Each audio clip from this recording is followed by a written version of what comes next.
नमस्कार। आज गणतन्त्र दिवस 14औं गणतन्त्र दिवस देशमा मनाइदैछ। तर देश गणतन्त्रमा गए पनि देशको राष्ट्रियता खतरामा परिरहेको छ भन्ने बारेमा स्वयं राजनीतिक दलका नेताहरू जसले गणतन्त्र ल्याउनको निम्ति अथक प्रयत्न गरे, जेल नेल र प्रवासको जीवन बिताए, उनीहरूले नै राष्ट्रियता खतरामा परेको छ, देशमा विदेशी चलखेल बढिरहेको छ भन्ने गुनासाहरू गरिरहेका हुन्छन्। जनतामा गणतन्त्रको महसुस हुन सकिरहेको छैन। गणतन्त्र भनेको के हो भनेर जनताले आज प्रश्न गर्नुपर्ने अवस्था आइरहेको छ राजनीतिक दलका नेताहरूसँग। गणतन्त्रको साइनो नेताहरूसँग मात्र हो कि जनताका आधारभूत आवश्यकतातर्फ पनि ध्यान दिनुपर्ने हो भन्ने बारेमा राजनीतिक दलका नेताहरू नै अन्योलग्रस्त भएको अवस्था देखिन्छ। हिजो सामान्य रूपमा चप्पल लगाएर राजधानीमा छिरेका राजनीतिक दलका नेताहरू आज ठूला ठूला महलहरू र 50औं लाखका गाडीहरू चढ्ने हैसियतमा पुगेका छन्। ती नेताहरूको न व्यापार छ, न उद्योग छ, न अन्य कुनै आय स्रोतका गतिविधिहरू माध्यमहरू देखिन्छन्। विशुद्ध रूपमा राजनीतिलाई पेशा बनाएका छन्। यही राजनीतिलाई नै लुटी खाने माध्यम बनाएका छन्। त्यसकारण यो अवस्थामा जनताको जीवन स्तर उठाउनतर्फ ध्यान दिनु त कहाँ हो कहाँ, देशलाई नै भड्खालोमा पार्ने खालका गतिविधिहरू राजनीतिक दलका नेताहरूले गरिरहेका छन्। गणतन्त्र दिवससँग जोडिएको नेपालको संविधान र नेपालको संविधानमा व्यवस्था गरिएको नागरिकता सम्बन्धी विधेयक र यो नागरिकता सम्बन्धी विधेयकलाई नै एकातिर पन्छ्याएर अहिले जो नागरिकता अध्यादेशको रूपमा राष्ट्रपतिबाट जारी भएको छ, यसै विषयमा छलफल गर्नको लागि हामीले एकजना अधिकारकर्मी महिला प्रखर वक्ताको रूपमा चिरपरिचित र नेपाली समाजमा राम्रो स्थान बनाउनु भएकी एकजना महिला हुनुहुन्छ। तपाईहरू उहाँलाई राम्रोसँग चिन्नुहुन्छ। उहाँ हुनुहुन्छ तारा बराल। आउनुहोस् उहाँलाई सर्वप्रथम कार्यक्रममा स्वागत गरौँ। र स्वागत छ तारा बरालजी तपाईलाई। हजुर नमस्कार, धन्यवाद। तारा बरालजी, मैले यो पृष्ठभूमिमा धेरै कुरा जानकारी गराइसकेँ। तपाईलाई मैले आज यो गणतन्त्र दिवस र संविधान जारी भइसकेपछिका 3 वर्ष र देशले भोगिरहेको र नेपाली जनताले महसुस गरिरहेको गणतन्त्रको बारेमा तपाईसँग छलफल गर्न चाहन्छु। तपाईले कस्तो अनुभव गरिराख्नु भएको छ? अब अनुभव त मैले मात्रै होइन, अब यही प्रश्न सोध्दा हजुरलाई पनि पक्कै केही बिजाएकै होला, पक्का पनि होइन। राम्रै लागेको भएदेखि अब यो गणतन्त्रको विषयमा सबै कुरा देशमा राम्रो भइरहेको भए कसैले विशेष खोजी गर्नतिर नै गइँदैन।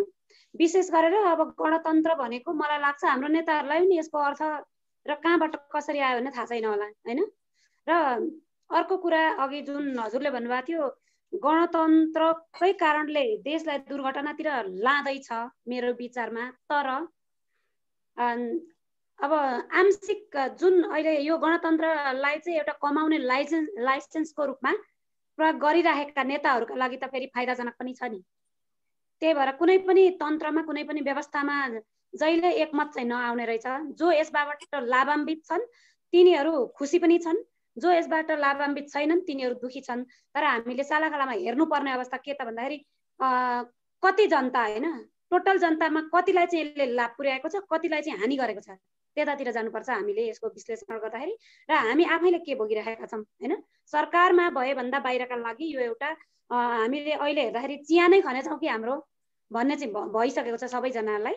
र सरकारमा हुने व्यक्तिहरू चाहिँ जो छन् अहिलेका जनप्रतिनिधिहरू स्थानीय लेभलदेखि केन्द्रीय लेभलसम्मका जनप्रतिनिधिका लागि चाहिँ फेरि यो एउटा स्वर्ण युग पनि हो। तर मुठ्ठीभरका अमलामा गनिने प्रतिनिधि भनिन्छ नि, त्यति प्रतिनिधि पात्रका लागि चाहिँ यो एउटा स्वर्ण युग होला जस्तो लाग्छ मलाई, हैन? अब यसैमा सबै कुरा यही अघिको नागरिकता विधेयक भन्नुभएको थियो, यो मात्रै होइन, अरू सबै कुरामा हेर्नुहोस् न, जनता जति आक्रोशित छन्, जति आक्रान्त छन्, त्यति मोज मस्तीमा नेताहरू छन् भनेपछि यसलाई दुई पक्षबाट हेर्नु पर्यो। हामीले चाहिँ हेर्दाखेरि अब जनताकै दृष्टिकोणले जाने हो, हैन? त्यसका लागि गणतन्त्रले नेपालमा राम्रो परिणाम दिएन र दिनेवाला पनि छैन।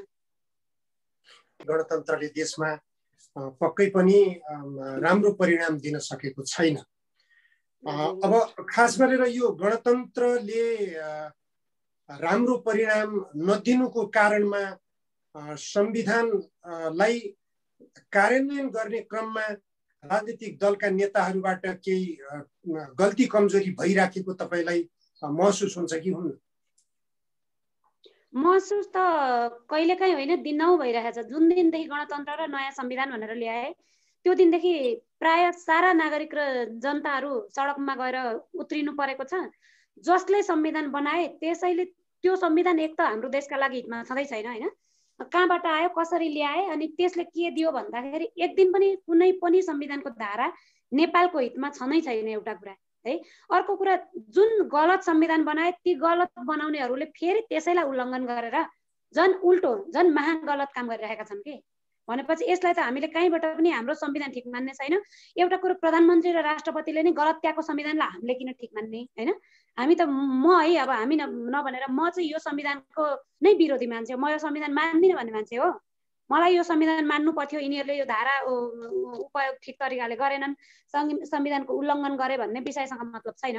तर के छ भने मैले त मानिनँ, यिनीहरूले चाहिँ झन् यतिको भएकोलाई पनि झनै बिगारेर उल्लङ्घन गर्नतिर गएपछि यो संविधानको के अर्थ रह्यो र? तपाईले संविधान मान्दैन भन्नुको कारण के? होइन, मैले संविधान मान्दिनँ भन्नुको कारण चाहिँ नेपालको माटो अनुरूपको संविधानै छैन। जुन यो संविधानमा हुनुपर्ने कुरा पहिले नेपालमा भइरहेका एउटा मात्रै विश्वको Guinness book of the world रेकर्डमा नाम लेखेको एउटा हिन्दू राष्ट्र नेपाल थियो, त्यसलाई मेटाएर नेपालले के पायो, नेपालीले के पायौँ? एउटा पर्यटकीय आधार थियो, धर्म संस्कृतिको परिचय पहिचान, वेद व्यास र बुद्ध जन्मेको पशुपति र लुम्बिनी भएको देश थियो, होइन? यसलाई धर्मै छैन भन्ने बनाइदिए है। धर्मनिरपेक्ष भनेको धर्म नभएको पाप मात्रै भएको देश भनेर उनीहरूले संविधानमा लेखे, होइन?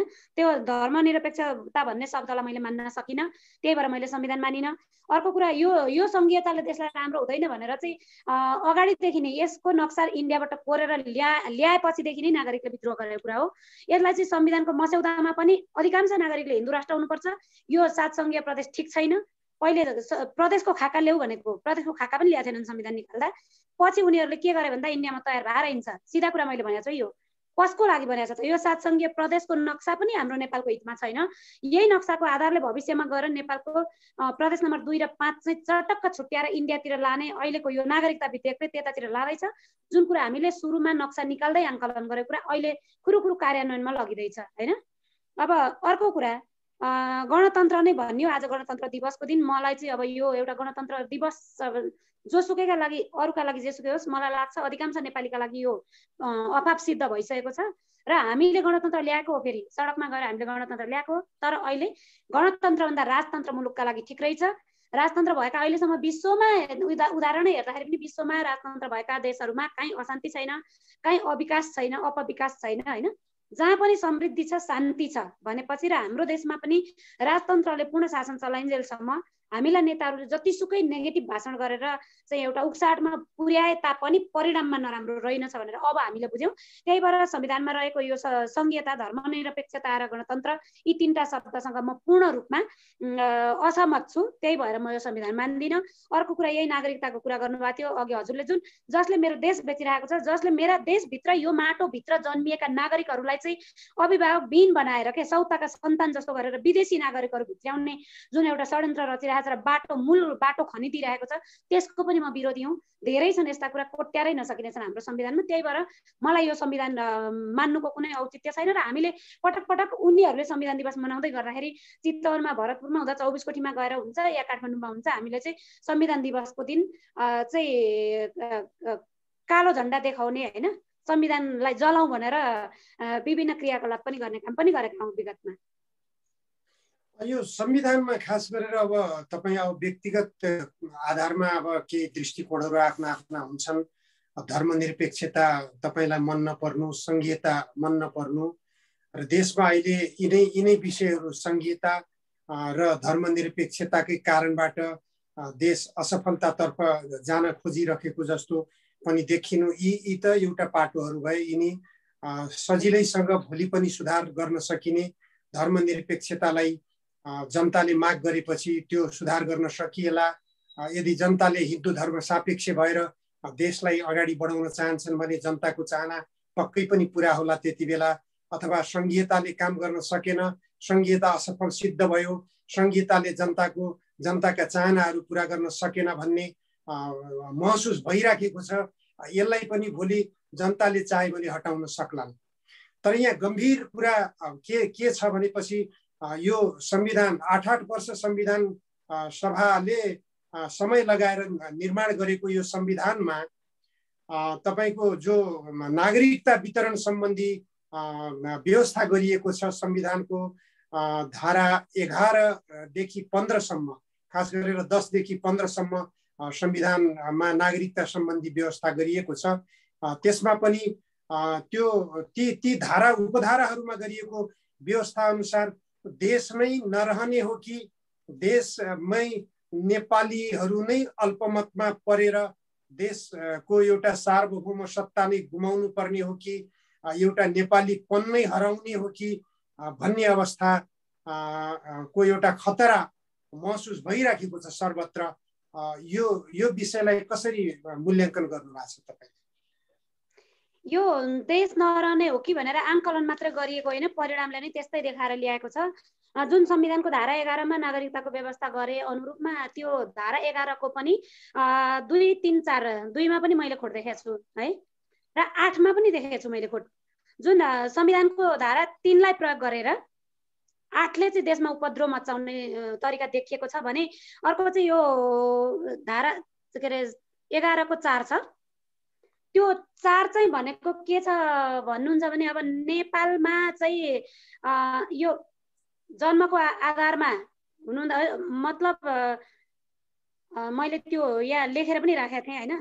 4 मा चाहिँ नेपालमा फेला परेका पितृमातृ ठेगाना नभएका हैन, बाबुआमाको ठेगाना नभएका भन्ने पोइन्ट यति खतरा छ, जसमा चाहिँ अब अहिले त सडक बालबालिका हुने त हरेक देशमा छ, त्यसमा सबैभन्दा बढी इन्डियामा नै छन् है।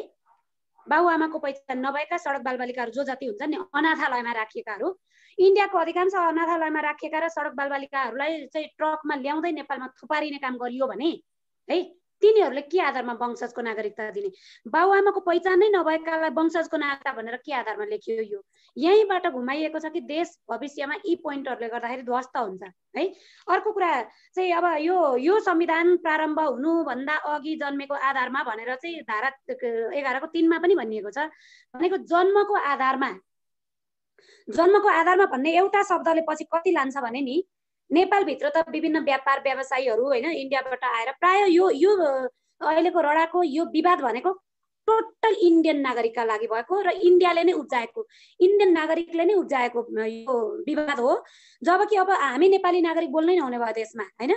किन जहिले पनि नागरिकता नपाउनेको संख्या प्रदेश नम्बर 2 मा मात्रै थुप्रिन्छ? त्यो विचार गर्नु भएको छ? गत वर्ष दिइसक्यो बल्ल बल्ल थुम्थुमे, अर्को वर्ष उति नै थुप्रेका हुन्छन्, फेरि नागरिकता चाहियो, अर्को पटक पनि चाहियो, अर्को पटक पनि चाहियो। कसरी जन्मिरहेका छन् त त्यहाँ यति धेरै? पटक पटक बेवारिसे व्यक्ति कसरी जन्मेका छन् भन्दा यही 4 को पोइन्टले हान्छ के अब उनीहरू चाहिँ यहाँ बाबुआमा नै नदेखाइकन पारिपट्टि 18 वर्ष भएका व्यक्ति त यता पठाइदे भयो नि त हैन। पारि इन्डियामा अनाथहरू 18 वर्ष भएपछि ल नेपालमा जा नागरिकता पाइन्छ, वंशजको पाउँछ डाइरेक्ट भनेपछि इन्डियाले आफूले आफ्ना सन्तानलाई नदिएर यतापट्टि खोलो कटाइदिएपछि त उनीहरूले त डङ्की वंशजको आधारमा, तर जसको बाबुआमा नै छैनन् त्यसले कसरी वंशजको आधारमा? कि बाउ कि आमा हुनेले चाहिँ अङ्गीकृत पाउनेछ हैन, अङ्गीकृत पाउनेछ, बाबुआमा नै नहुनेलाई वंशजको आधारमा कसरी छक्क्याइएको छ? अनि यसैलाई टेकेर 8 मा के भनेको छ नि यस धारामा लेखिएको भन्दा बाहेक नेपाल सरकारले संघीय कानुन बमोजिम व्यवस्था गर्नेछ भनेको के हो त? त्यो चाहिँ भन्दाखेरि यहाँ उल्लेख गर्दा भन्दा बाहेक कसले झन् के लिन्छ त पछि रूप? भन्दा यिनीहरूले लुकाइकन गर्नुपर्ने कुरा धेरै छ। अहिले राष्ट्रपतिले जुन चाहिँ संशोधन भन्नुभएको छ, संशोधन गर्नै पर्ने पोइन्ट केही पनि गरेको छैन, लुकाइएको छ। गर्नै नपर्नेलाई संशोधन गर्यौँ है भनेर देखाएर त जनतालाई आँखामा छारो हाल्न पाइयो नि। ल संशोधन सहित रहे भन्दा जनताले ताली पड्काइहाले। त्यहाँमाथि अब उनीहरू त बहुमत प्राप्त दलका नेता रहेछन्, केपी ओली र विद्या भण्डारी। अनि जेसुकै ल्याउनु उनीहरूले देश रहनु परेन नेपाली जनतालाई, पार्टी कार्यकर्तालाई। मेरो पार्टी रहन्छ भने, हिजो मैले छिमेकीसँग लडाइँ गरेको पार्टी बच्छ भने देश नरहोस् भन्ने नागरिकको बहुमत रहेछ अहिले नेपालमा। त्यो भएपछि अब हामीले के गर्न सकिन्छ? बिल्कुल खराब छ, बिल्कुल खराब छ, बिल्कुल असह्य छ कि जसले नेपाली भूमिभित्र जन्मिएका परम्परागत वंशजको नागरिकता पाएकाहरूलाई चाहिँ वनसाङ्लाले घरसाङ्लालाई खेद्यो भन्ने अवस्थामा भोलि लाँदैछन्। यसको ठ्याक्कै उदाहरण चाहिँ फिजीको उदाहरणबाट गर्न सक्नुहुन्छ कि आज अङ्गीकृतलाई पनि तुरुन्तै वंशज बनाउने, अनि पारिपट्टि 18 वर्ष पुगेकालाई चाहिँ यतापट्टि बाबुआमाको पत्ता नलागेकालाई वंशजको नागरिकता दिँदाखेरि पछि बाबुआमाको पत्ता लाग्यो भने मात्रै अङ्गीकृत भनेको छ के? भन्न खोजेको यो के हो है? अनि त्यसो गरे पछाडि चाहिँ उनीहरूले त्यो इन्डियाबाट आएका आज व्यक्तिहरूले चाहिँ नागरिकता लिएर यहाँ ठुल्ठुला चुनाव लड्ने, चुनाव लडेपछि यहाँका ठुला ठुला पोस्टमा जाने, प्रधानमन्त्री मन्त्री सभामुख प्रधान न्यायाधीश बनिदिने, राष्ट्र प्रमुख बनिदिने हैन, राष्ट्रपति बनिदिने र नेपालका जल जमिन जङ्गल खोला नदीदेखि लिएर जे हुन्छ इन्डियालाई सम्झौता गर्दै दिँदै गरेर नेपाली ओरिजिनल नेपाली नागरिकलाई चाहिँ बुङ्गो बनाएका दिन हामीले त्यो दिन कसरी सहन्छौँ भन्ने कुरा आज नेपाली नागरिकले सचेत बन्नुपर्छ। त्यहाँमाथि यो जुन अहिले विद्या भण्डारी र केपी ओलीको रवैयाले, म नामै तोकेर भनिदिन्छु, हजुरले अप्ठ्यारो मान्नु पर्दैन, कानुन बमोजिम म आफै सहौँला बेहोरौँला है। यिनीहरूको रवैयाले यो ल्याउँदै गरेको मनपरीमा जुन चाहिँ अध्यादेश ल्याइएको छ यो त काम चलाउ सरकार हो नि। चुनाव गर्नका लागि काम चलाउ सरकारले अध्यादेश ल्याउनै पाइँदैन भनेर यही संविधानमा नै चाहिँ भनिएको कुरा त्यसमा पनि गलत्याएको छ भनेपछि यो प्रधानमन्त्री यो राष्ट्रपति भनेर हामीले मानिरहने औचित्य चाहिँ के छ? जसले हामीले त संविधान गलत्याएका छैनौँ नि, तिनीहरूले गलत्याउँछन् कि राष्ट्र प्रमुखले संविधान गलत्याउन पाउने भनेर लेखेको छ कुनै धारामा? भनेपछि यति धेरै संविधान गलत्याएर राष्ट्रको माटोलाई घाटा बनाएर नेपालीलाई चाहिँ पाखा लगाएर विदेशीका मात्र एजेन्डा पास गर्ने प्रधानमन्त्री राष्ट्रपतिलाई हामीले किन मान्ने, किन सम्माननीय भन्ने? यो कुरामा हरेक नागरिकले आज सोच्नुपर्छ कि पर्दैन भनेर सोच्नु पर्यो भनेर हामीले चाहिँ फेसबुक लाइभबाट हुन्छ कि जेसुकैबाट हुन्छ बारम्बार भनिरहेका छौँ। तर नेपाली नागरिक शिक्षाको लेभलमा धेरै तल भएको कारणले त्यो के हो नागरिकता भनेको कुन चरीको नाम हो भनेर नेपाली नागरिकलाई थाहा रहेन जस्तो लागिरहेको छ। अहिले भनेको नागरिकहरूले कोरोनाले यति मार्दैन जुन कुरा नागरिकता विधेयकले मार्ने भयो हामीलाई।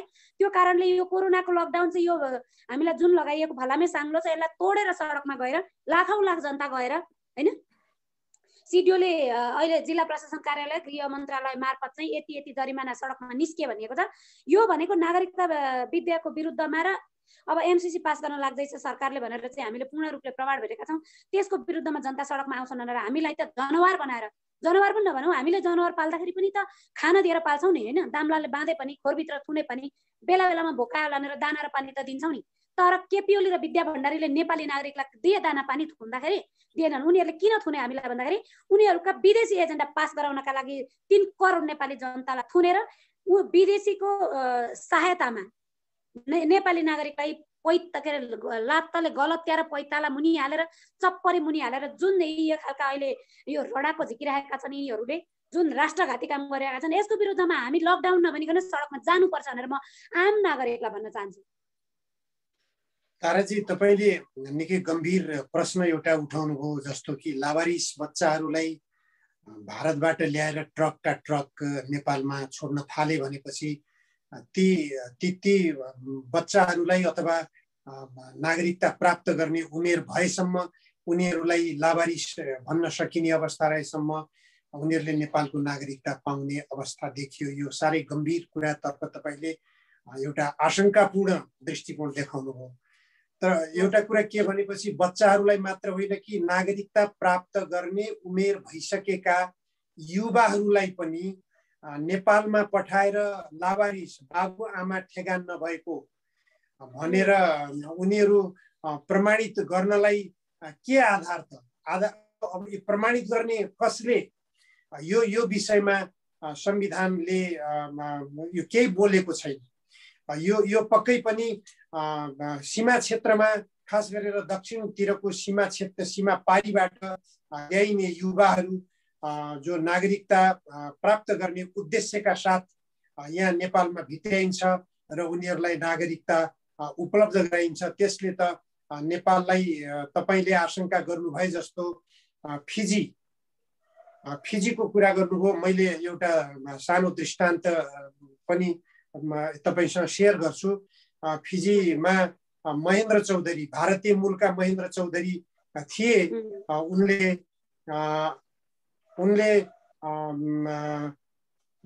इन्डियाबाट फिजीमा गएर अङ्गीकृत नागरिकता प्राप्त गरे। अङ्गीकृत नागरिकता प्राप्त गरेर उनले मजदुर आन्दोलन को नेतृत्व गरे। मजदुरहरूको हक हितको निम्ति ठुलो आन्दोलन चर्काए। उनले फिजी लेबर्स पार्टीको नेतृत्व गरे। उनी भारतबाट फिजीमा पुर्याइएका भारतीय नागरिकहरू जो मजदुरीको निम्ति फिजीमा पुर्याइएका थिए र उनीहरूलाई फिजीको नागरिकता उपलब्ध गराउन भारत सरकारले दबाब दियो र उनीहरूले नागरिकता प्राप्त गरेर फिजीको नागरिक बने। उनीहरूकै अगुवाईबाट महेन्द्र चौधरीले नेतृत्व गर्न पाए, देशको प्रधानमन्त्री पनि बने। फिजीको प्रधानमन्त्री बनिसकेपछि उनले फिजीको सेनामा अङ्गीकृत नागरिकहरूलाई हुल्ने प्रयास गरे। त्यसरी फिजीलाई पूर्ण रूपमा भारतकै अधीनस्थ पुर्याउने उनको जब खेल हुन थाल्यो त्यति बेला मात्रै फिजीका नागरिकहरू सचेत भएर महेन्द्र चौधरीको षड्यन्त्रका विरुद्धमा विद्रोह गरेका थिए। त्यसले त्यो अवस्थातर्फ हाम्रो नेपाल जाँदैछ। मैले अघि तपाईलाई संकेत गरेँ, संघीयताको विरोध गरौँला, यसलाई परिवर्तन गरौँला, धर्मनिरपेक्षताको विरोध गरौँला, त्यसलाई पनि परिवर्तन गरौँला। तर नागरिकताको कारणबाट देशभित्र विदेशी नागरिकहरूलाई हुलेर वास्तविक नेपाली, हामी वास्तविक नेपालीहरूलाई नै अल्पसङ्ख्यामा पारेर नेपालको राष्ट्रियता नै एउटा समाप्त गर्ने किसिमको चलखेल भइराखेको छ। यसलाई कसरी रोक्ने, कसरी यो विदेशीहरूको आक्रामक जो चलखेल भइराखेको छ यसका विरुद्ध कसरी नेपाली जनतालाई संगठित गर्ने भन्नेतर्फ राजनीतिक दलहरूको कुनै एउटा सचेतता देखिँदैन।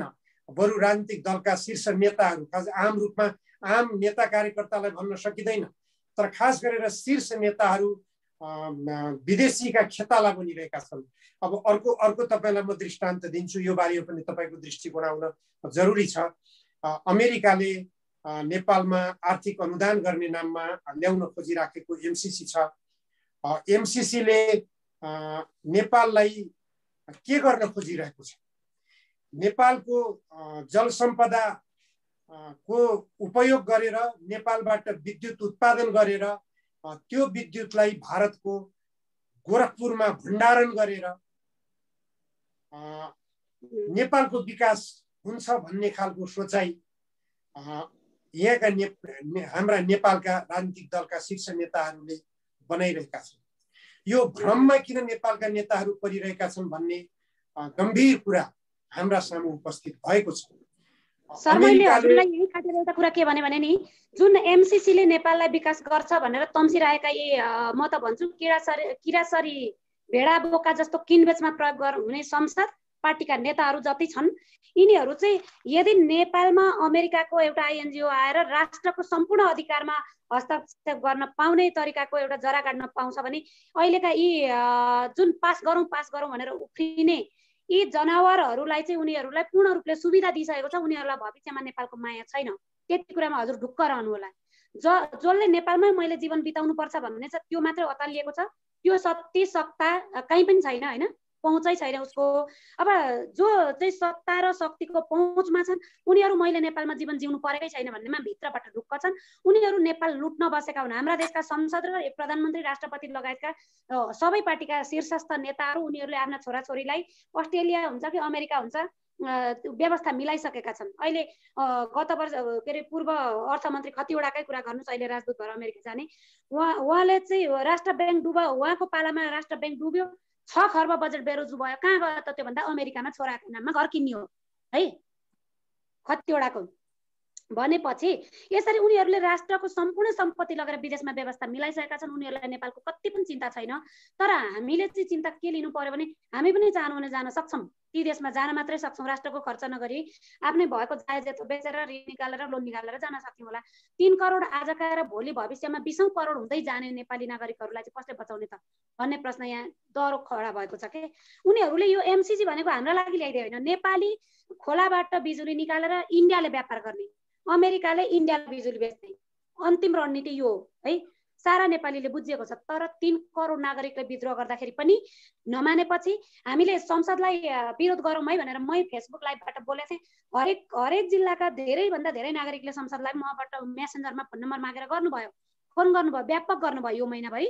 अनि त्यति गरे पछाडि अब के भयो भन्दा संसद विरुद्धमा जानुभयो। हामी बुझिरहेछौँ भित्रबाट के भयो, के भन्नुभयो त तपाईँको संसदले भन्दा मेरो त हेर्नु गरि नै नखाइकन मेसेन्जरमा खालि यसकै लागि मात्रै मैले कति लडेछु, बाहिर मान्छेलाई देखाएको छैन, युट्युबर लिएर कुदेको छुइनँ होला, त्यो छुट्टै कुरा हो। तर त्यति भएपछि अब सारा संसदले प्रधानमन्त्रीलाई विद्रोह गरे।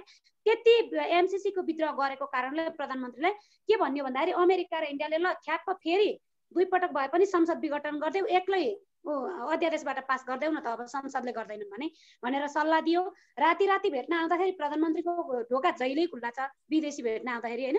दिउँसो इन्डियाले के गर्छ, दिउँसो प्रधानमन्त्रीलाई गाली गर्दै जस्तो गरिदिन्छ समाचारमा, तर रातभरि उनीहरू मेसेन्जरबाट चल्छन्। अहिले त भेट्न आउनु पर्दैन नि, जुम मेसेन्जरबाट उनीहरू चल्छन् अनि रणनीति बनाउँछन्।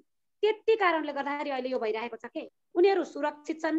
अर्कै कुरा अनि यहाँ चाहिँ अब संसदले पास नगर्ने भए सारा नागरिकले आफ्नो संसदलाई फोन गरेर छर्काए भनेपछि ल संसदबाट पार नलाग्ने भयो भनेर केपी ओलीले उता पोल गर्नुभयो। पोल गरेपछि ल संसद विघटन गर्दै अध्यादेशबाट गर्दै भनेर लगाइएको काम हो। र यो तुरुन्तै उनीहरूले नागरिकता विधेयक पनि संसदबाट पार नहुने देखेर अध्यादेशबाट गर्न लगाए। यो उतैका प्रभुहरूको काम हो। यिनीहरू कारिन्दा हुन्, यिनीहरू उताका एजेन्टहरू हुन्, यिनीहरू भविष्यसम्म नेपाल बस्नेवाला पनि छैनन्। अनि अब हामीले के गर्ने त? 3 करोड नागरिक एकातिर, विद्या भण्डारी, केपी ओली, प्रचण्ड, शेरबहादुरको रवैया एकातिर। तर विदेशले धानेपछि यस्तो हुन्छ, जुन अघि हजुरले कुरा गर्नुभएको थियो, संघीयता त पछि फर्काउँला, धर्मनिरपेक्ष हिन्दू राष्ट्र पछि फर्काउँला, राजतन्त्र पछि ल्याउँदा हुन्छ भनेर। जुन तपाईँले कुनै एउटा रुख मार्न छ भने जरोमा किरा हालिदिने हो कि।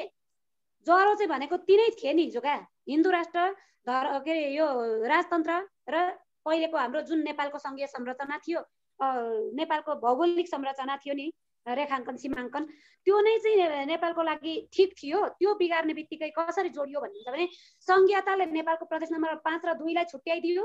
त्यसैसँग नागरिकता जोडिएर आउँदाखेरि अहिले के भयो भन्दाखेरि त्यही प्रदेश नम्बर 2 र 5 मा संघीय खाका अनुरूप कोरिएका त्यहाँका जनताहरू चाहिँ एकदमै यो नागरिकता माग्ने, विद्रोह गर्ने र त्यति जमिन फुटाएर भारततिर लानका लागि त यही संघीय संरचनाले नै हामीलाई असर गर्यो नि। तर हिजोको संरचनामा थियो भने प्रदेश नम्बर 2 र 5 दुवै पहाड हिमालसँग जोडिएको थियो। त्यो बेलामा त्यहाँ बहुमत पुर्याएर इन्डियामा जमिन जाने थिएन, हेर्नु तराई जति जाने थिएन के, बहुमतै पुग्ने थिएन। त्यति कारणले गर्दाखेरि हामीले यो संघीयता नै तुरुन्तै खारेज गर्न सक्यौँ भने नागरिकता तिनीहरूले आज पाए पनि अलिकति बहुमत भए पनि देशको माटो बचाउन सकिन्छ है।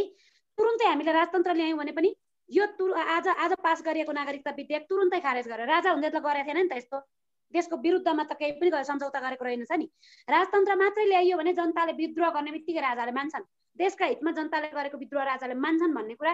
महेन्द्र राजा भएको बेलामा चाहिँ भारतका आर्मीहरू नेपालको उत्तरी सिमानामा ल्याएर 18 ठाउँमा राखेको महेन्द्र राजाले कीर्तिनिधि बिष्ट आफ्नो प्रधानमन्त्रीलाई बोलाएर मैले विरोध गरेँ भने इन्डियाले सधैन, तिमी संसदभित्र विरोध गर्देऊ, तिमी चर्काचर्की गर्देऊ, मलाई गाली पनि गर्देऊ, मलाई मन परि नारा लगाइदेऊ, तर ती सेना झपाउनु पर्छ भनेर तिमीले आवाज निकाल्देऊ संसदभित्र, राजाले ल्याएर राख नै भन्देऊ भनेर त्यति काम हराएको रहेछ महेन्द्रले। मैले किताबमा भेट्न पाएँ होइन, रमेश नाथले लेख्नु भएको किताब पनि छ। त्यति गरिकन राजाले ती इन्डियन सेना धपाएको रहेछ र एक ठाउँमा लिम्पियाधुरामा चाहिँ इन्डिया र तिब्बतको लडाइँ भएको बेलामा नसकेको रहेछ। त्यति कारणले आज यिनै नेताहरूले हिजो महेन्द्रले दिएको भनिरहेछन् हैन, ल महेन्द्रले दिएको रहेछ अरे, महेन्द्रले दिए भनेर यिनले पनि देऊ भन्न त हामीले गणतन्त्र ल्याएको थिएन नि त। राजाले दिएछ अरे गणतन्त्रले फर्काउनु पर्यो नि जमिन भन्दाखेरि आज लिम्पियाधुरा र लिपुलेक पनि हिजो सुन्नु भएको छ केपी ओलीलाई बारम्बार नागरिकलाई ढुङ्गा पोलेर पाकेर खाउला भन्ने एउटा एजेन्डा बन्यो के। जब उसले कु गर्ने देशमा भोलिपल्टै म लिम्पियाधुरा लिपुलेक ल्याइदिन्छु भनेपछि फेरि 3 करोडै नभनौँ 2 करोड जति नागरिकले ताली पड्काइदिइहाल्ने, कि आए मुहित केपी ओली भनिहाल्ने होइन। अस्ति नागरिकता विधेयक पास गर्यो, देशभर विद्रोह चल्यो, ठ्याक्क हिजो बोलेको छ अब म लिम्पियाधुरा लिपुलेक हाम्रो भूमि जान दिन्न, इन्डियासँग सल्लाह गरेँ। सारा नागरिक आज भन्दैछन् आए मुहित केपी ओली है। अब भोलि एमसीसी पास गर्दैन, त्यसको भोलिपल्टै लिम्पियाधुरा लिपुलेक ल्याउने बारेमा सम्झौता भयो भने एक दिन एउटा परराष्ट्र मन्त्रीलाई इन्डिया पठाइदिने है। त्यो गरिदिने कि उहाँ गएर राम मन्दिर उद्घाटन गरिदिने भवन एउटा सानो टहरो बनाएर या पशुपतिको टाउकामा अर्को सुनको के राखिदिने अनि त्यो एमसीसी पनि त्यसैले गर्दाखेरि छाया पर्छ। जसरी आज नागरिकता विधेयकको हिजो त्यो अध्यादेश जारी गरे त्यसलाई चाहिँ आज लिम्पियाद्वारा ल्याइदिन्छु भनेर केपी ओलीले त्यो हिजोको विरोध साम्य पार्न खोज्दैछ के भनेपछि हामीले कसरी विश्वास गर्ने त?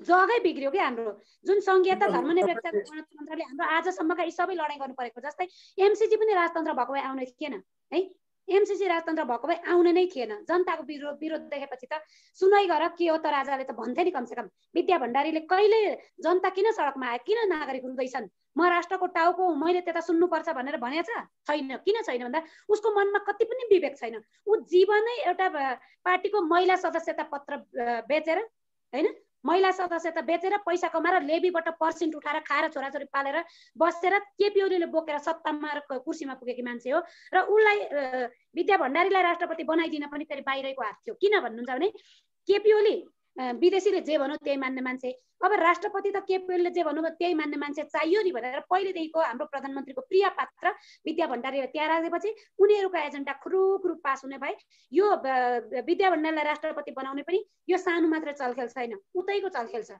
उनीहरूले पहिलेदेखि बनाइएको सेटिङ हो क्या यो। अब ताराजी तपाईँले कुरा त उठाउनुभयो, तर अब महेन्द्रले त्यति गर्नुभयो। अब यता अझ वीरेन्द्रले, राजा वीरेन्द्रले नेपालको नागरिकता विधेयकलाई अर्थ विधेयकको रूपमा पारित गरेर लालमोहरको लागि पठाथे। सर्वोच्च अदालतसँग परामर्श लिन फिर्ता पठाउनुभयो र त्यसरी विदेशीहरूलाई नागरिकता वितरण गर्ने जो दलहरूको दुराशय देखा परेको थियो त्यो दुराशयलाई रोक्न राजा वीरेन्द्र पनि सफल हुनुभएको निसन्देह। नागरिकता वितरणमा पनि राजाहरूले आफ्नो इमानदारीता देखाएका छन्, राजाहरूले रोकेका छन्। महेन्द्र भएका बेलाको सर्वोच्च अदालतले चाहिँ यो ठिक छैन भनेर जवाब दिएको थियो भने, पास नगर्नु भनेर जवाब दिएको थियो भने अहिलेको सर्वोच्चले पनि त्यो नैतिक जिम्मा लिनुपर्छ है। सर्वोच्चमा मुद्दा परिसकेको छ नागरिकता विधेयकको। पहिले महेन्द्र राजा हुँदा बेलाको सर्वोच्चले चाहिँ ठिक छैन यो कुरा पास गर्नु भनेको छ भने अहिलेको सर्वोच्चले के गर्दो रहेछ त्यसमा चाहिँ हामीले प्रश्न उठाउनु पर्छ। अहिलेको सर्वोच्चले अब हेरौँ, बाटो हेरौँ, बाटो हेरिसक्दाखेरि फेरि एउटा के भयो भने अहिलेको नेपालको सर्वोच्च भनेको पार्टी कार्यालय जस्ता धेरै एजेन्डामा चाहिँ त्यस्ता खालका निर्णय गरेछ।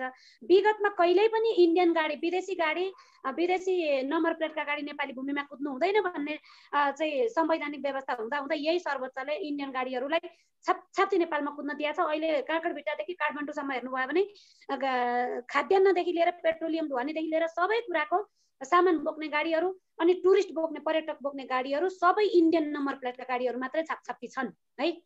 भनेपछि त्यस्तो सर्वोच्च अदालत छ जो चाहिँ प्रधानमन्त्रीले नियुक्ति गरेको दाहिने हातको खल्तीभित्रको न्यायाधीश हुन्छ त्यहाँ। अब हेरौँ नैतिक जिम्मेवारी कति रहेछ। उहाँहरूको त सन्तति नेपालमा बिताउनु परेको छैन मैले भने, तर पनि एउटा नैतिक जिम्मेवारी त हिजोको नजिरले पनि दिनुपर्छ है। हिजोको नजिर त रहेछ नि, हिजोको नजिर हाम्रो प्रधान सेनापतिले प्रधान न्यायाधीशले हेर्नुपर्छ। अनि हामीले उहाँहरूको विवेक जाँच्न सक्छौँ। 3 करोड नागरिकले हुन्न भनेको कुरालाई अब हामीले अन्तिम जिम्मा सर्वोच्चमा फाइल पुर्याइसकेको छ। सर्वोच्चको विवेक हेर्ने हो। लागेन भने भोलि प्रधान न्यायाधीशले पनि आफूतिर प्रश्न ठड्याउने दिन आउँछ। आज सम्पत्तिका लागि अमेरिकामा गएर थुप्रे पनि हिजोको खतिवडालाई, युवराज खतिवडालाई नेपालीले साराले थुक्नुपर्ने दिन आएको छ। त्यो अवस्था चाहिँ हाम्रो प्रधान न्यायाधीश चोलेन्द्र शमशेर जबराज्यूमा नआओस्, म उहाँलाई चाहिँ यो हार्दिक अनुरोध गर्न चाहन्छु।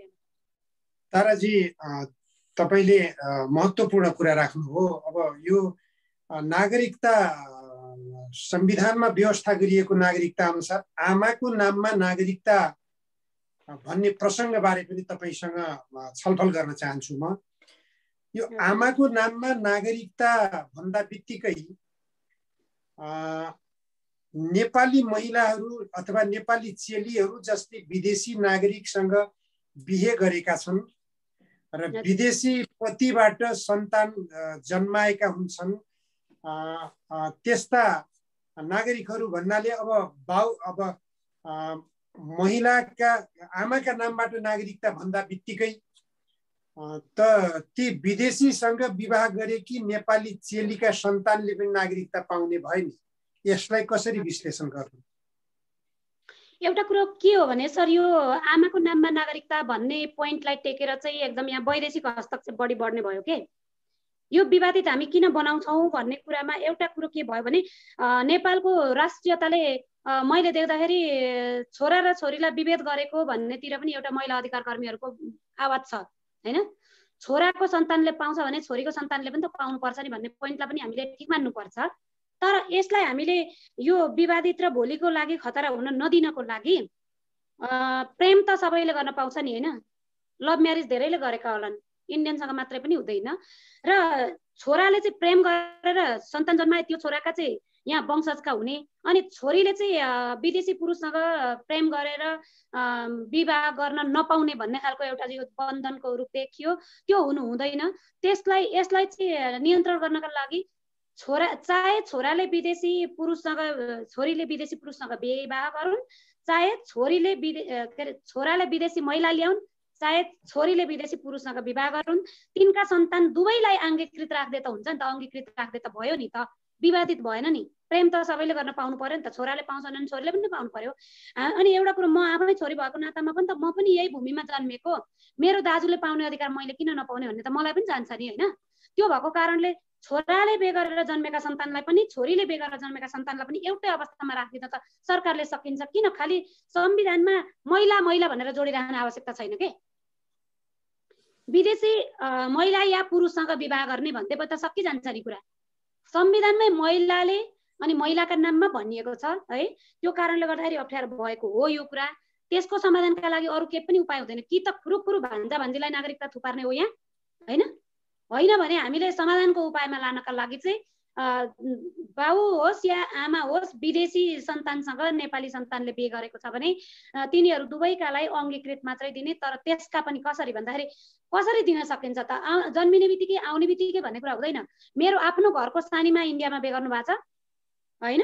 अब उहाँले विवाह गरेको 40 वर्ष भयो। विक्रमसम्म 2038 सालमा विवाह गर्नुभएको, भर्खर अहिले भोट हाल्ने अधिकार पाउनु भएको छ, नागरिकता पाउनु भएको छैन हैन। भनेपछि नागरिकतामा खुकुलो नेपालले मात्रै गर्नुपर्ने?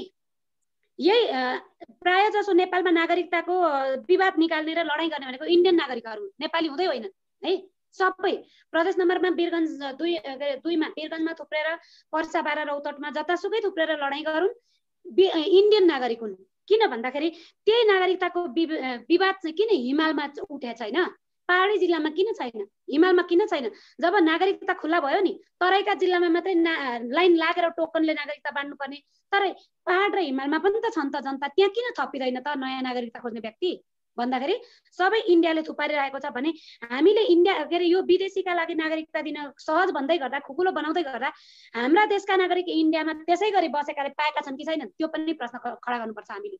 मैले किन इन्डिया इन्डिया भनेको छु भन्दाखेरि इन्डियासँग सिमाना खुल्ला छोड्नुपर्ने, रोटी बेटीको सम्बन्ध हुने के भनिएको छ के, लडाइँ गरिन्छन् त्यसरी भने नेपाली नागरिकले इन्डियनसँग मात्रै विवाह गरेको छ र? नेपालीले कोरियनसँग गरेको छ, चाइनिजसँग गरेको छ, जापानिजसँग गरेको छ, अमेरिकनसँग गरेको छ, जर्मनी फ्रान्स बेलायतीसँग गरेको छ हैन। तर तिनीहरूले कहिल्यै विवाद नगर्ने, उनीहरू चाहिँ माइती आउनु नपर्ने, रोटी बेटीको सम्बन्ध तीसँग पनि त हुन्छ नि हुँदैन र? कि अब विश्वका सबै देशसँग खुल्ला छोडिदिने त? अनि अर्को कुरा, इन्डिया र नेपालको मात्रै हो सिमाना जोडिएको, इन्डियाको अरू देशसँग सिमाना जोडिएको छैन। ती देशमा पनि यस्तै संविधान बनाइदिन सकेको छ त नागरिकताको माग गरेर? पाकिस्तान जोडियाला, बङ्गलादेश जोडियाला, भुटान जोडियाला, चीन जोडिया छैन र इन्डियासँग? भनेपछि नेपालमा इन्डियनहरू आएर खोजेको अधिकार चीनसँग खोज्न सकेका छैनन् नि। यो त सरोसर इन्डियन नागरिकहरूलाई नेपालमा थुपार्ने, इन्डियामा जनसङ्ख्या अति बढी भयो अनि नेपाललाई पेलेर, नेपालीलाई हेपेर उतैबाट संविधान लेखेर हैन, अनि नेपालका नेता चाहिँ उसका एजेन्ट मात्रै बनाएर भनेपछि हिजो हाम्रै भूमिमा जन्मेका वंशजको नागरिकता पाएका जन्मसिद्ध नागरिकहरू केपी ओली र विद्या भण्डारीले आज नेपालीहरूलाई यस्तो लात हान्ने काम गरेका छन् भने आज चाहिँ ती बेवारी बाउआमा पत्ता नलागेकालाई वंशजको नागरिकता दिएर भोलि राज्यको टाउकामा पुर्याउँदा तिनले हामीलाई के गर्लान् भन्ने कुरा हामी आजै प्रश्न चिन्ह खडा गर्नु पर्दैन? पर्छ नि। नेपाली नागरिकहरू रोटी बेटीको सम्बन्ध भएको इन्डियामा गएर व्यापार व्यवसाय गरेको भरमा जन्मेको आधारमा नागरिकता पाएका छन् कि छैनन्, त्यो कुरा हाम्रा शासकले उतापट्टि छडाउन किन सक्दैनन्? यिनीहरू अप्ठ्यारो छैन? अप्ठ्यारो ल नागरिकता विधेयक पास गर्न मलाई अप्ठ्यारो पर्यो, जनताहरूको विद्रोह भयो, उनीहरूको ज्यानै खतरामा छ भने जनमत सङ्ग्रह गरौँ एकपटक भन्न किन यिनीहरू डराउँछन् भन्दा यिनीहरूले लागि परेर हामीलाई हेपेका छन्। विदेशी प्रभुलाई मानेर उनीहरूको 2 वर्ष सत्ता टिकाउनका लागि सारा नेपालीको टाउकामा बन्चरो हानेका छन्। अनि हामीले सहने सकिँदैन नि। हामीले जे खुकुलो गरेका छौँ त्यो कुरा त्यही पारीको देशमा छैन भनेपछि हामी मात्रै सधैँका दाता। अनि अर्को कुरा, मधेसवादी दलका नेताहरूले खालि माग्न मात्रै जन्मेका हुन् यो देशमा, माग्न मात्रै पसेका हुन् यो देशमा। उनीहरूले राज्यलाई केही दिनु पर्दैन, पहाडेले दिएन, फलानाले दिएन, मधेसीलाई दिएन भन्ने बित्तिकै पहाडेले दिएन भन्ने हुन्छ है। त्यसको अर्थ भनेपछि उनीहरूले हामी पहाडे नागरिकलाई केही दिनु पर्दैन, उनीहरूको राज्यमा दायित्व केही पनि हुँदैन, उनीहरू देशलाई दिनु पर्दैन केही पनि, लिन मात्रै आएका हुन् भनेको त्यहीबाट पनि बुझिन्छ कि उनीहरू विदेशी नागरिक हुन्। राजेन्द्र महतो, मन्थ ठाकुर विदेशी नागरिक हुन्, प्रमाण पनि आइसकेको छ। उनीहरूको यहाँ वंशजको पुरानो नागरिकता भेटिएको छैन भने प्रमाण पनि आइसकेको छ। उनीहरू देशमा लुट्न, माग्न र इन्डियनहरूलाई यहाँ स्थापित गर्न, नेपालीहरूलाई विस्थापित गर्न पसेका ती मधेसका प्रतिनिधिहरू हुन्। अनि मधेसी, ओरिजिनल मधेसी जनता, त्यहाँका थारूहरूले, त्यहाँका ओरिजिनल मुस्लिमहरूले अब के बुझ्नु पर्यो भन्दाखेरि अनाहकमा इन्डियन नागरिकहरूले चाहिँ तपाईँहरू बसेको ठाउँमा प्रदेशका प्रमुख भएर या संसदहरू भएर चाहिँ तपाईँहरूको भविष्यका बालबच्चाको अधिकार लुट्दैछन् है। भोलि पर्सि मधेसी नाममा, थारू नाममा पाउने आरक्षण पनि इन्डियनले लगिदिन्छन् हैन। इन्डियन बाठा हुन्छन्। आज नागरिकता त लुटेर लिँदैछन्। इन्डियन नागरिकलाई तपाईँहरूले भोट हालेर संसद बनाउनु भएको छ भने तपाईँहरू आफ्ना टाउकामा बन्चरो हान्दै हुनुहुन्छ। तपाईँहरू आज सजग रहनुहोस्। जब त राजेन्द्र महतो र मन्थ ठाकुर नेपाली नागरिक होइनन् भन्दा भन्दै तपाईँहरूले भोट हाल्नु भएको छ त भोलि उनीहरूले लाखौं लाख मात्रामा इन्डियनहरूलाई ल्याएर त्यहाँ थुपारेको दिन यसरी नै अङ्गकृत र यस्तै बेवारिसीहरूलाई वंशजको नागरिकता दिएर तपाईँहरूको रोजगार त भोलि लुट्यो नि, तपाईँहरूको जमिन पनि लुट्यो नि। भोलिका लागि सारा कुरा व्यापारिकदेखि लिएर भनौँ न, आज 1 लाख जनाले गरिरहेको व्यापार भोलि झ्याप्पै 5 लाखले गर्नु पर्दाखेरि त्यहाँका सबै व्यक्तिहरूको रोजीरोटी गुम्यो कि गुमेन, त्यो कुरामा त्यहीँका नागरिक सचेत हुनुपर्छ। धेरै लाटा नागरिक भएका ठाउँमा उनीहरू आए, उनीहरू चाहिँ हजारौं बिघाका मालिक भइदिए, अनि कारिन्दा बनाए, तिनीहरूलाई हलो जोताए, अनि पहाडेले दिएन, पहाडेले दिएन। मधेसमा गएर पहाडेले कहिल्यै लुटेको छैन के, त्यही पहाडे मधेसी नेताहरूले नै त्यहाँका जनतालाई लुटेको छ। त्यो त्यहाँका जनताले बुझ्न जरुरत छ। नागरिकता नीतिमा, नेपालको नागरिकता नीतिमा भारतको यस्तो एउटा लालच, दरिद्रता देखा पर्नुको कारण एउटा त खुला सिमाना नै महत्त्वपूर्ण कारण होला कि जस्तो लाग्छ कि लाग्दैन तपाईँ? खुला सिमाना महत्त्वपूर्ण कारण हो नि। त्यसैले मैले भनेको के, आफ्नो देशको सिमाना सुरक्षा गर्न विदेशीको अनुमति लिने कि देशका जनताको अनुमति लिने सरकारले? हजुर भन्नुहोस् त कस्तो लाग्छ? नेपाली जनतासँग जनमत संग्रह गरौँ न। जनमत संग्रहको परिणाम मान्नु हुँदैन भन्ने विश्वमा कहाँ छ कानुन? अन्तर्राष्ट्रिय कानुनमा गयो भने भन्दैन होला त। यहाँ जनमत संग्रह गरेर नेपालको तराई छुट्याएर लान खोज्दैछ, त्यसमा सबै नागरिकलाई केही चासो छैन, त्यसका लागि भोलि जनमत संग्रह गरिन्छ। हेर्नु होला, मैले यहाँबाट बोलेको छु, मेरो भिडियो साक्षी रहन्छ। तर नेपालीको सिमानामा काँडे तार लगाऊ, इन्डियासँग पनि भिजा सिस्टम लागू गरौँ भन्दाखेरि यहाँ सबैलाई काँडा पलाउँछ। किन? त्यसमा जनमत संग्रह गरौँ न। ल, इन्डियालाई भिजा सिस्टम गर्नेमा जनमत संग्रह गरौँ त भन्दाखेरि नेपालको सत्ता चलाएका नेता त्यतिलाई काँडा पलाउँछ। किन? भोलिपल्ट इन्डियाबाट विद्रोह आउँछ, रोटी बेटीका कुरा आउँछ। किन भन्नुहोस् त? हाम्रा पनि उता छन् नागरिक, इन्डियामा छन् हैन? उनीहरूलाई पनि त हामीले सम्झेरै गरे हुन्छ। तर कसलाई बढी घाटा छ, कसलाई बढी नाफा छ भन्ने कुरा त राज्य सञ्चालन गर्ने शासकहरूले हेर्नु पर्यो नि त है। बहुमत नागरिकले के मागेको छ भनेर हेर्नु पर्यो नि त। भोलि भिजा सिस्टम लागू हुँदाखेरि म भन्छु, अहिले खुलेरै भनिदिन्छु, भिजा सिस्टम लागू भयो भने आंशिक नेपालीलाई घाटा होला, इन्डियामा गरिखाएका व्यक्तिहरू फर्केर आउनु पर्ला। तर यहाँबाट त आधाभन्दा बढी जनसङ्ख्या खेद्न सकिनेवाला छ के, त्यो कुरा पनि हामीले पुर्याउनु पर्छ। भोलि बढ्दो जनसङ्ख्यालाई त्यही इन्डियाबाट आएको चामलको दान नहुने बित्तिकै यहाँ त हाम्रो त किडनी र आँखा तिनै यहाँका व्यापारीहरूले बेचिदिन्छन् समाउँदै। त्यो उनीहरूले त्यो वर्चस्व नेपालको व्यापारभित्र कायम गरिसकेका छन्। मैले खुलेर भनेको छु, यसो बोल्यो भने भोलि हामीलाई त पिछा गरी मारिन्छ पनि होइन। तर जनतालाई सचेत बनाइयो भने, 1000 जना जनता सचेत भयो भने म एकजना मरेर घाटा हुँदैन क्या देशलाई। मैले पटक पटक भनेको छु होइन। सचेतलाई जन्माएर हामी मर्नुपर्छ है। भोलि हाम्रो भविष्य के हुन्छ? काठमाडौँको भित्र न्यु रोडदेखि जतासुकै हेर्नुहोस्, होलसेल पसलदेखि लिएर खुद्रा व्यापारीसम्म टाउकामा बोकेर घर घरको ढोकामा डुलाउनेसम्म विदेशी छन्। देख्नु भएको छ नि?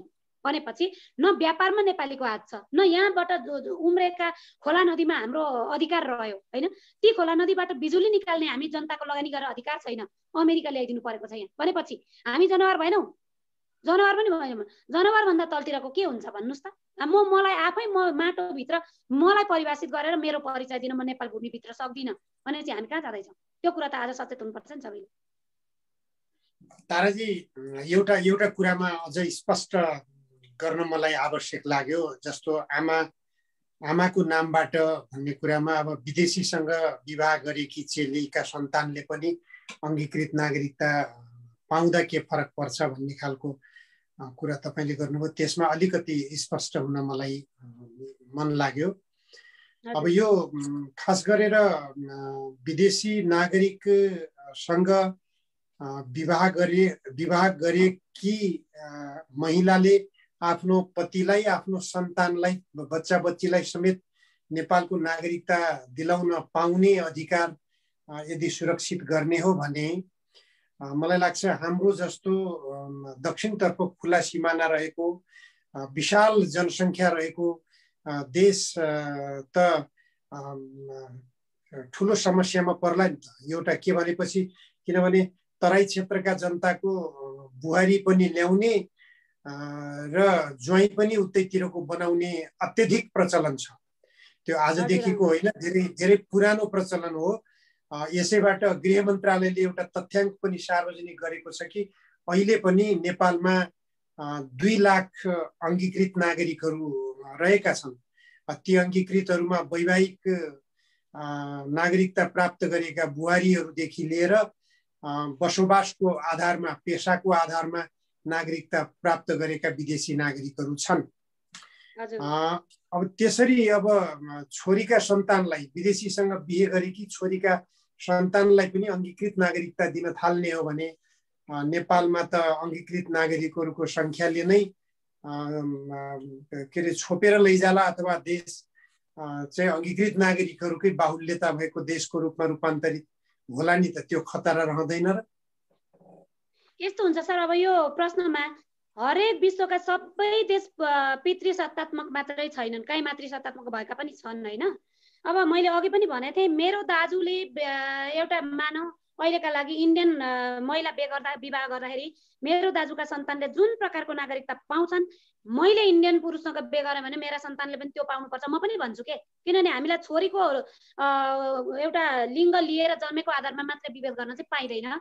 तर हो, त्यो कुरालाई कडाइ गर्नका लागि, भोलि त्यो अप्ठ्यारो अवस्थालाई नियन्त्रण गर्नका लागि छोरा विदेशी महिलासँग बिहे गर्ने छोराका सन्तानलाई र छोरीका सन्तानलाई एकै प्रकारको नागरिकता दियोस् न, अङ्गीकृतै दियोस् न। यसलाई यसरी गरौँ कि त। त्यसो भएपछि यसलाई टुङ्गोमा पुर्याउनलाई, त्यसो भए जसरी बुहारी, विदेशी बुहारी आएर नेपालमै बसेपछि मात्र अङ्गीकृत नागरिकता पाउँछिन्, हो त्यसै गरिकन विदेशी ज्वाइँ पनि नेपालमा बस्नु पर्यो नि त। त्यसो भए होइन, हो त्यो हुनुपर्छ।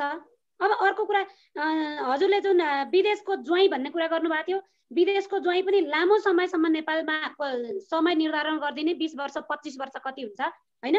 जस्तै इन्डियाकी बुहारीले 40 वर्ष हुँदाखेरि नागरिकता पाएको छैन, मैले भने नि मेरो सानीमा होइन। हो त्यसरी हामीले त अरूका उदाहरण पनि हेर्नुपर्छ नि। इन्डियाले यही केसमा के गरिराखेको छ त हाम्रा नेपालीलाई भन्ने सरकारले हेरेर नियम बनाउनु पर्छ, जोडिएको भूमि बकोले। त्यसले मैले भने यहाँ धेरै धेरै विवादित यो एमएनओ केकेकाहरूले चाहिँ यहाँ के कुरा गरिरहेका छ, जो चाहिँ इन्डियनहरूसँग मिलेर नेपालीहरूलाई चाहिँ त्यही नागरिकता विधेयक पास गराउन, इन्डियनलाई सजिलो बनाउन खोजिरहेका गिरोहहरू, राजनीति दलका नेताहरू छन्। त्यो उनीहरूले के भनेका छन्, आज अस्ट्रेलियाको नागरिकता लिँदा हुने नेपालीले अमेरिकाको लिँदा हुने, अनि नेपालीले विदेशको लिन नहुने, त्यस्ता खालका तर्क आछन्। उनीहरूले के बुझ्नु पर्यो यहाँबाट भन्नुहुन्छ भने, नागरिकता भनेको आफ्नो देशको आवश्यकता अनुसार, आफ्नो देशको भूगोल अनुसार होइन, आफ्नो देशको क्षेत्रफल अनुसार बनाउनु पर्छ नागरिकताका ऐन नियमहरू। जस्तै मेरो देशमा 3 करोड जनसङ्ख्या छ, भूगोल यति सानो छ। अमेरिका र अस्ट्रेलिया भनेका पछि सुरु भएका विश्वका नयाँ भूभागहरू हुन् के। त्यहाँ भनेको जमिनको कति पनि खाँचो छैन। विश्वका बाठा नागरिकहरू जति लगेर थुपार्न सक्यो त्यति उसले विश्व व्यापार लिन सक्छ त्यहाँ। त्यही भएर उसले बाठा नागरिक जतिलाई नागरिकता दिन्छ, किन भन्दा उसको भूगोल अत्याधिक ठुलो छ। अब जति जनसङ्ख्या थपे पनि अहिले सिद्धिनेवाला छैन। तर नेपालमा त हाम्रै नागरिकलाई साँगुरो भइसकेको भूमि छ नि त। त्यो हेर्नु पर्यो नि, हामीले जनसङ्ख्या हेर्नु पर्यो, भूगोल हेर्नु पर्यो, क्षेत्रफल हेर्नु पर्यो होइन। अनि त्यो अघिको जस्तो सिमाना हेर्नु पर्यो, कस्ता कस्ता देश छन्। यही विवाद हामी चाइनासँग कहिल्यै लड्नु नपर्ने, त्यही इन्डियासँग जहिल्यै लड्नु पर्ने। के त रोटी बेटी त यता तिब्बतीयन र माथिका भोटेहरूसँग पनि हुन्थ्यो होला नि, छैन र? उनीहरू कहिल्यै विवादमा आउँदैनन् त। त्यही भएर यो सबै चाहिँ इन्डियाको नेपाललाई पेलान हो। अब तिनै पहिलेका चाहिँ अहिले हामीले जुन प्रावधान भन्दैछौँ अहिलेको नागरिकता विधेयक पास गरेको त्यही तरिकाले छिराइएका नेताहरू राजेन्द्र महतो जस्ता ढाँटी छली गरेर आएका नेताहरू जसको नागरिकता छानबिन गर्नु पर्दैन, तर नेपाल सरकारलाई अहिले तारा बरालको म आफू तारा बरालको नागरिकता शङ्कास्पद छ भन्यो भने अहिले केपी ओलीको चिठी डाइरेक्ट जान्छ प्रहरीलाई, त्यसको नागरिकता छानबिन गर भनेर। तर राजेन्द्र महतो र महन्त ठाकुरको जाँदैन, किन भन्दा उनीहरूले केपी ओलीको सत्ता धन्दिया छन्। मैले उसको बेकामै काम गरे पनि सत्ता धान्न सपोर्ट गरेको छैन हो। यो तरिकाले नागरिकताको व्यापार गरेर एउटा व्यक्तिको 2 वर्षको कुर्सी बचाउनका लागि त हामी सबै त मर्न हुँदैन हैन। तर यसलाई त त्यही हो, छोरा र छोरीको समान पार्नका लागि उसले के गरिरहेको छ आजसम्म। हाम्रा छोरीहरू बे गरेर लाँदाखेरिको खण्डमा के छ, मानौ अहिले मैले इन्डियन नागरिकसँग बे गरेँ, मलाई 2 वर्ष पछाडि डिभोर्स दिएछ भने म यो भूमिमा आएर बस्न त पाउनु पर्यो नि। त्यो बेला मेरा छोराछोरी र मेरा दाजुका छोराछोरीले उस्तै नागरिकता पाउनुपर्छ भन्ने म माग यहाँबाट राख्छु। तर कस्तो भन्दा त्यस्तै विभिन्न क्राइटेरिया राखिएको, किनभने यहाँ माओली हुनेले मात्रै घात गर्दैन देशलाई, यही इन्डिया माओली हुनेले पनि गोलीघात गरिदिन्छ नि त देशलाई। त्यो चाहिँ गर्दैन भने प्रमाणित छ र छैन नि। नेपालको छोराले इन्डियन महिला बे गरेको छ भने मामा घरको माया झन् बढी हुन्छ क्या मान्छेलाई त्यो दिनमा। त्यही इन्डियाको भान्जाले पनि त नेपाललाई घात गरिदिन्छ। उदाहरणको लागि गिरिजा बिपी भनिदिउँ हैन, उनीहरू इन्डियाका भान्जा हुन् है भनेपछि घातक त दुवैपट्टिबाट हुन्छ नि। त्यही भएर महिला र पुरुष शब्दै नराखौँ के, महिला र पुरुष भन्ने शब्दै नराखौँ। संविधानमा नेपालको हितमा हो भने महिलाले होस् या पुरुषले होस् विदेशमा बे गरेकाको एउटा छुट्टै प्रावधान बनाइदिनु पर्छ, जसले कन्ट्रोल गर्न सकोस् नेपालको जनसङ्ख्या, व्यापार, सबै कुरामा, राजनीतिक सकेसम्म विदेशीसँग किन बिहे गर्ने, नेपालमै छ नि बिहेबारीको लागि त नेपालमा सचेत हुन्छ।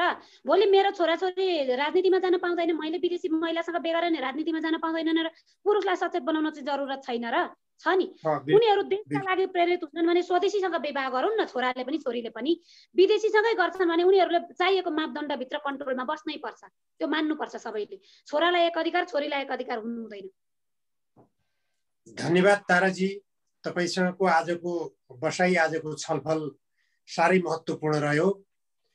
नागरिकता सम्बन्धमा तपाईले राख्नुभएका विचारहरूले निश्चय पनि एउटा राष्ट्रियताको पक्ष पोषण गरेको छ, देशको हितमा बोलेको छ। देशको मात्र होइन, खास गरेर जुन भूभागमा हाम्रो तराई क्षेत्रमा, तराई मधेस क्षेत्रमा बसोबास गर्ने हाम्रा नेपाली नागरिकहरूको पनि हकको पक्ष पोषण गरेको छ। बुझ्नेहरूका निम्ति, खास गरेर नबुझ्नेहरूका निम्ति त अङ्गीकृत नागरिकहरूको अधिकार प्राप्तिको निम्ति आन्दोलित भइरहेका हाम्रा वंशज नागरिकहरू, तराई मधेस क्षेत्रका वंशज नागरिकहरू, अङ्गीकृत नागरिकहरूको बहकाउमा परेर आन्दोलित पनि भइरहेका देखिन्छन्। त्यसकारण तराई क्षेत्र एउटा मुठभेडको सम्भावनातर्फ गइरहेको छ। यी नागरिकता अध्यादेशकै कारणबाट त्यो दुर्घटनातर्फ देश गइरहेको छ। नेपालका राजनीतिक दलका नेताहरूले ध्यान पुर्याउन सकिरहेका छैनन्। एक पक्षले नागरिकता अध्यादेशको समर्थनमा नाराबाजी गरिरहेको छ भने अर्को पक्षले नागरिकता अध्यादेशको विरोधमा पनि नाराबाजी गर्न सुरु गरिरहेको छ। देशलाई मुठभेडतर्फ लाने प्रबल सम्भावना बढेर गएको छ। खुला सिमानाका कारणबाट भारतका तर्फबाट अझ यो गतिविधिलाई बढावा दिइने सम्भावना बढिरहेको छ। मैले फेरि एक वाक्य बोल्न चाहे, जो चाहिँ यो नागरिकता विधेयक पास गरेकोमा दीपावली गर्नेवाला छन्, केपी ओलीका साइबर सेना पनि भनिएको छ अहिले। केपी ओलीका साइबर सेना भनेको अधिकांश इन्डियन रहेछन् भन्ने कुरा प्रष्ट बुझ्नु होला नेपाली नागरिकले। ओरिजिनल नेपाली नागरिक चाहे मधेसी होस् चाहे थारू होस्, त्यो ठाउँकाले विशेष सतर्क रहनुहोस् कि हामीले केपी ओली र विद्या भण्डारीको सत्ता 2 वर्ष टिकाइदिनका लागि राष्ट्र बेच्दैछौँ। यति कुरामा सचेत भइदिनुहोस् कि हाम्रो भविष्यको सारा अधिकार बर्बाद हुनेवाला छ। जुन तरिकाले अहिले उनीहरूले त्यो अधिकार खोजिरहेका छन्, त्यो अधिकार इन्डियाले उसका भान्जा भान्जीलाई दिएको छैन नेपालीसँग विवाह गर्नेलाई हैन। उसले नेपालीसँग बे गर्ने ज्वाइँलाई पनि दिएको छैन, बुहारीलाई पनि दिएको छैन, भान्जा भान्जीलाई पनि दिएको छैन भने हामी मात्रै त्यस्ता कमसल फित्तला भइदिनका लागि जरुरत छैन। बेलामा सचेतना अपनाउनु पर्छ।